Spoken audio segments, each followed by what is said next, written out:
Turok the Dinosaur Hunter. Origins and Development Story. Turok the Dinosaur Hunter is one of those games that impressed all of us when it came out. And for an excellent reason. Not only is it a delight to play, but it has the uniqueness, distinctive visual appeal, and features that make it so interesting and rewarding right off the bat. This is a very good game, and it manages to easily integrate all the features that you would want to have from a dinosaur game. The beginnings. The character of Turok was initially a part of the comics published by Dell Comics and Western Publishing. He appeared in one of their comics in 1954. Valiant Comics soon ended up revamping the series, and they brought the character back in 1993, also in comic format. But as you can imagine, this was set to become a game, and that's what made it so unique to begin with. Acclaim Entertainment ended up purchasing Valiant in 1994, and they also acquired Iguana Entertainment, a developer, a year later. Acclaim was focused on creating great content in video games based on comic books, so it was only a matter of time when Turok was announced to be released rather soon. The announcement took place in August 1994, and the game was set to be an exclusive for the Ultra 64 console, which ended up being called the Nintendo 64 in the end. What made the game distinct was the fact that they wanted to bring in the full array of powers and stories from the comic books inside Turok the Dinosaur Hunter. And it was hard to pull off, especially with the technology at the time. Development. The development process for Turok the Dinosaur Hunter started in 1996. At its core, the game was based on the comic book, but Iguana Entertainment went ahead and tried to make the game a lot more action-oriented. This was a great idea, and one that would ultimately bring in front a multitude of nice ideas. At first, Turok the Dinosaur Hunter was supposed to be a side-scroller. However, the idea did wear off very fast, as the developers knew that there were too many of those already. They did want to create something in third person, similar to Tomb Raider and Super Mario 64. But in the end, they decided to go for a first-person shooter. It was the only way to showcase the power of the Nintendo 64, so opting for an FPS was the right pick. Most of the developers working at Iguana at that time were inexperienced, and that did show. Even if they have complete support from Acclaim, it was clear that the game ideas weren't 100% going to stick. So trying to find another approach, since there was a lot of violence in Turok the Dinosaur Hunter.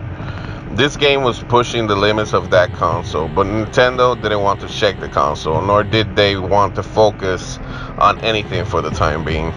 But once Iguana started to talk with them, Nintendo was supportive in the end. However, Iguana still had to create all their development tools, and that was certainly very time consuming in the end. The primary challenge during the Turok the Dinosaur Hunter development was to fit the game on the 8 megabyte cartridge. The game was larger than that, so they had to find some creative ways to deal with that sort of problem.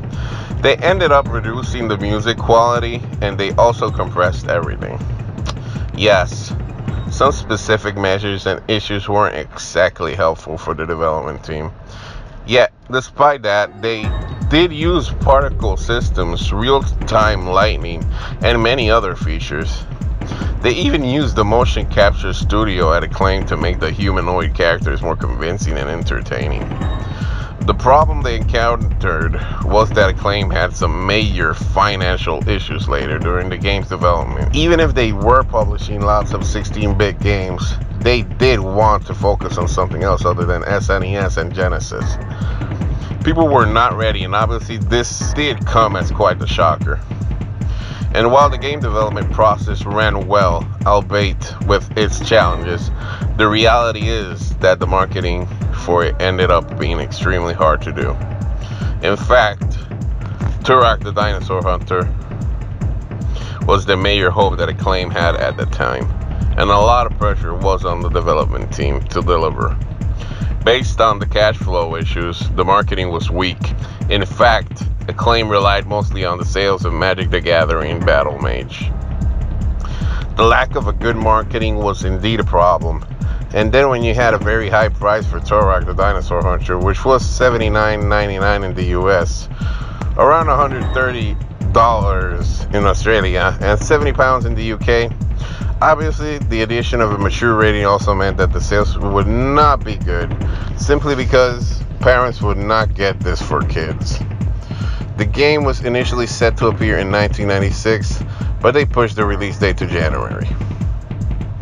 As soon as this title started to get close to its release, pre-sales started to show that Turok the Dinosaur Hunter did entice a lot of people, and people were very positive about the idea of a dinosaur hunter. As soon as the title started to get close to its release, pre-sales started to show that Turok the Dinosaur Hunter did entice a lot of people, and people were very positive about the idea of a dinosaur hunting game. In fact, they announced a sequel that was set to come later in 1997 as well. Closing thoughts. Thankfully, the reality is that Turok the Dinosaur Hunter was and still is one of the best dinosaur hunting games. And it was remastered so new generations could play it too.